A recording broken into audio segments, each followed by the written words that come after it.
Est-ce que tu sais pourquoi je souris bêtement comme ça? Je vais te le dire. Euh, je ne sais pas. Dernièrement, j'ai voulu relire la Genèse. Enfin, j'ai voulu relire en fait un passage en particulier. Ça m'a, je ne sais pas. J'ai juste pensé au passage comme ça. Je ne sais plus trop ce que je faisais, mais c'est un passage qui m'est venu en tête rapidement là. Je me suis dit, waouh, en fait, c'est important. C'est important de rappeler ceci. Alors le passage se trouve dans Genèse 3. Genèse 3, verset 15. Alors, c'est Dieu qui parle. Dieu est en train de parler.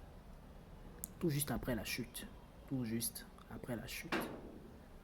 Dieu vient dans le jardin et il vient constater que, voilà, ces gars ont péché.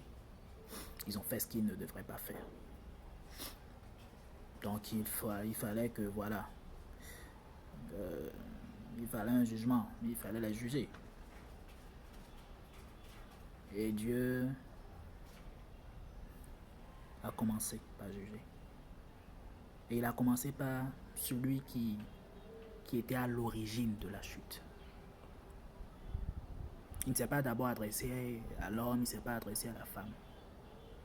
Il est allé d'abord, il s'est d'abord adressé. Il s'est d'abord adressé à Satan, puisque c'était lui qui était à l'origine. Nous allons lire Genèse 3, verset, verset 14. L'Éternel dit au serpent, puisque tu as fait cela.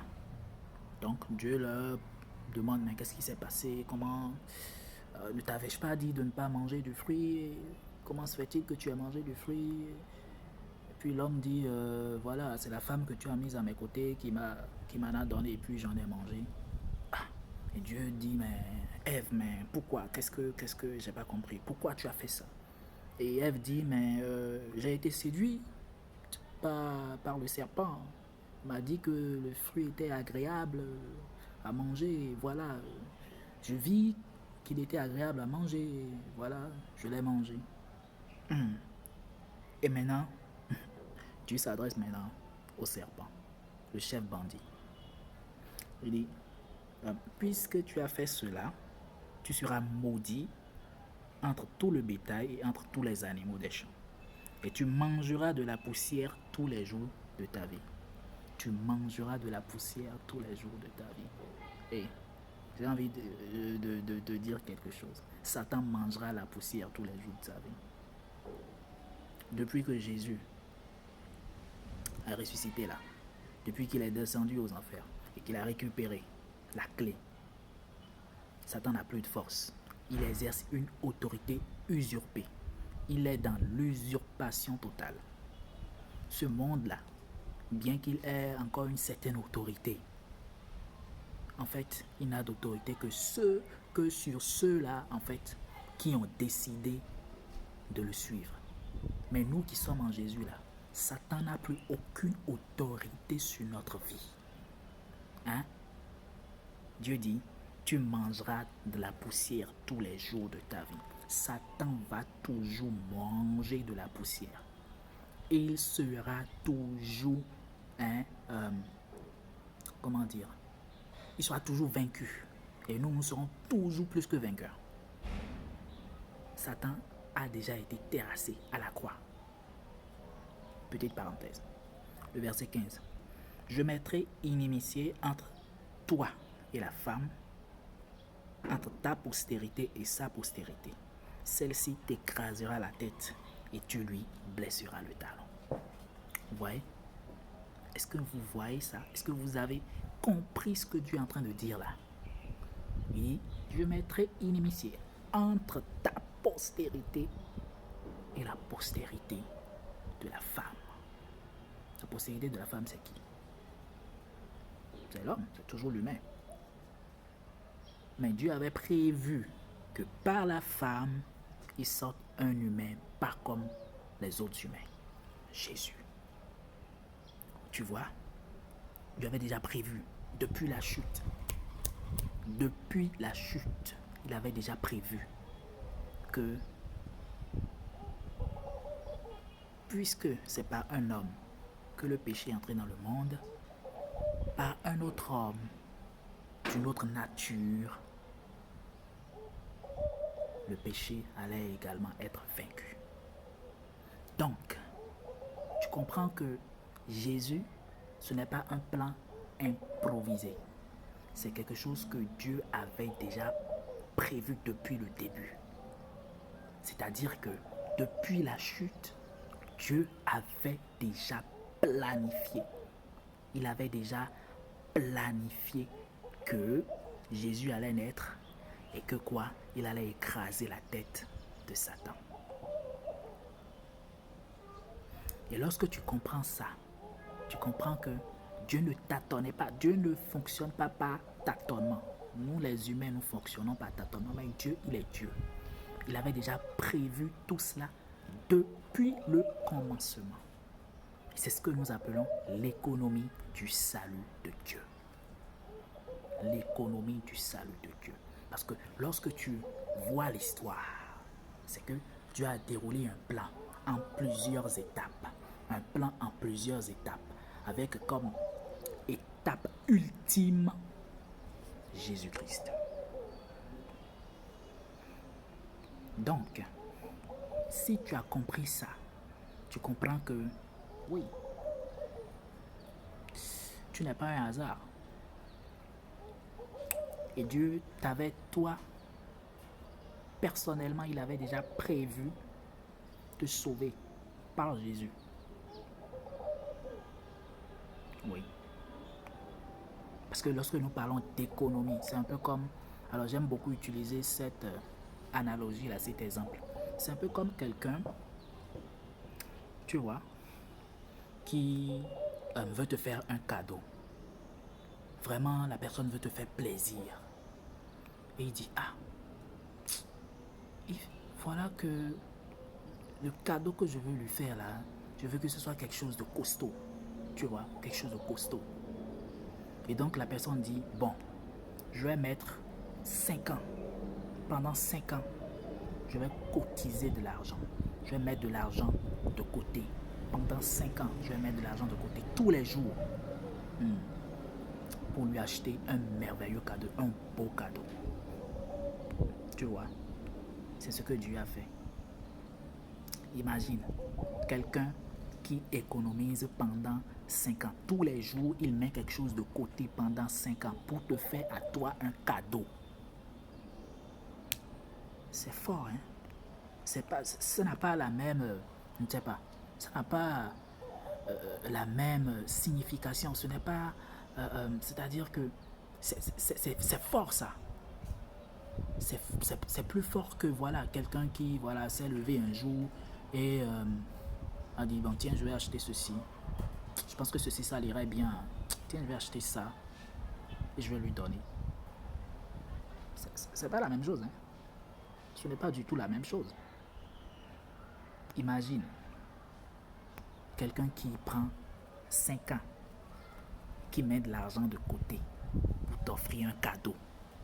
Ah, c'est fort ça. Tu imagines? Maintenant, on dit que Dieu, pendant des milliers d'années, a mis un plan sur place pour te sauver toi personnellement. L'étape de Noé était prévue. L'étape d'Abraham était prévue. L'étape d'Israël était prévue. L'étape de Moïse était prévue. L'étape de David était prévue. Parce que Dieu voulait bien sûr d'un roi pour son peuple. Mais est-ce qu'il voulait de Saül? Est-ce qu'à ce moment précis, il voulait de Saül? Non. C'est pour ça qu'il appelle David l'homme selon son cœur.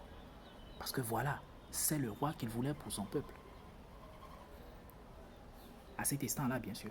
Parce que le véritable roi qu'il voulait, c'est le roi des rois, Jésus. Et il dit à David, c'est ta lignée qui restera toujours sur le trône d'Israël. Et devine quoi? On appelle Jésus comment?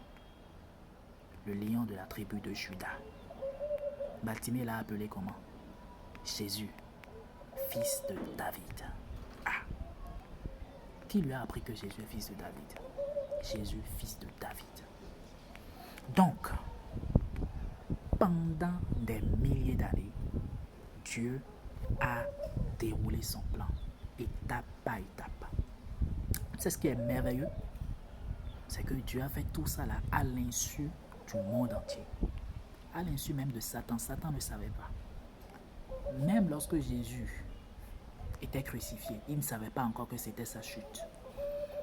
Il a fallu que Jésus visite les enfers et aille récupérer la clé pour qu'il comprenne que oui, cette fois-ci j'ai été vaincu. C'est là que Jésus lui a écrasé la tête. Jésus a été écorché à vif. Jésus a souffert la croix. Il a souffert beaucoup de choses. Et c'est comme ça en fait que Satan lui a blessé le talon. Mais à la fin, Jésus lui a écrasé la tête. Oui. Et quand tu as compris ça, c'est tellement beau. Hein? Mon ami, reviens à Jésus.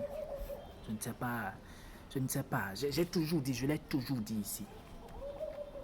Le christianisme, c'est une science logique.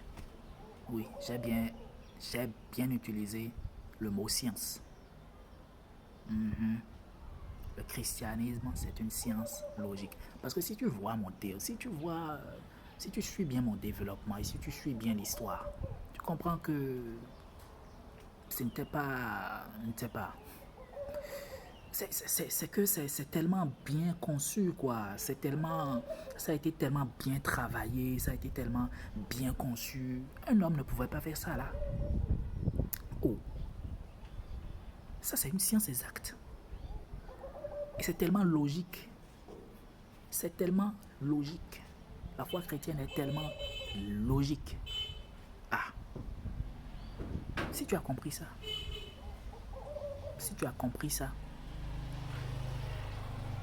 je prie pour que tu comprennes.